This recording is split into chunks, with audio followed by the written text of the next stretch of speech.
चौकशी असणार आहे, चौकशीचं नेमकं स्वरूप काय असणार आहे? कमिश्नर थोड़ा पीछे थोड़ा सा पीछे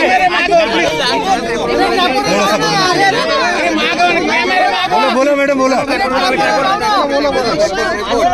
ए बाहर चलो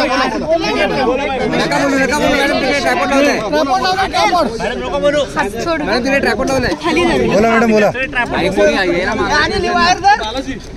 कमिश्नर मेडिकल एज्युकेशननी आमची 3 सदस्यीय समिती नेमली आहे। मी आहे, माझ्यासोबत डॉक्टर गजानन चव्हाण आहेत, संभाजीनगरहून मोबाईल थोडासा उपर ना थोडा चौधरी येतात, कल्याणी नगर चौकशी आणि त्या दिवशी घडलेल्या घटनेचा घटनाक्रमची माहिती आम्ही घेणार आहोत आणि त्याप्रमाणे अहवाल आम्ही शासनाला कळवू।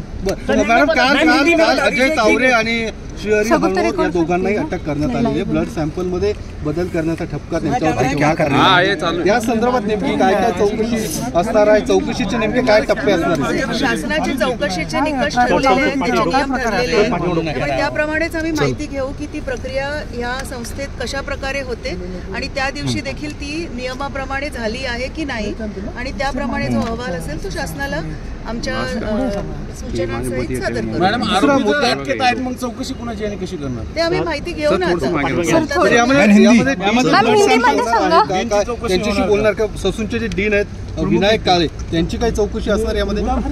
चौकशी ही त्या दिवशी घडलेल्या घटनेची होणार आहे, त्या घटनेच्या अनुक्रमाने ज्या ज्या व्यक्ती त्याशी संबंधित असतील त्यांची चौकशी दुसरा आरोप करण्यात आलेला आहे की तुमच्यावरती भ्रष्टाचाराचे आरोप आहेत आणि अशाच व्यक्तीची अध्यक्ष म्हणून नियुक्ती करण्यात आलेली आहे, विरोधकांकडून काही आरोप करण्यात आलेले आहेत। माझी नियुक्ती शासनाने केली आहे, त्यामुळे ह्याचं उत्तर द्यायची सक्षम अधिकारी शासन आहे, मी नाही। चौकशी किती वेळ चालणार आहे? जाऊ मध्ये त्यावेळी कमेटी फॉर्म की उसके बारे में बताइए। वैद्यकीय शिक्षण उन्होंने ये समिति की गठन की है जिसमें मैं हूँ, डॉक्टर गजानन चव्हाण और डॉक्टर चौधरी छत्रपति संभाजीनगर से, वो आने वाले हैं अभी थोड़ी देर में।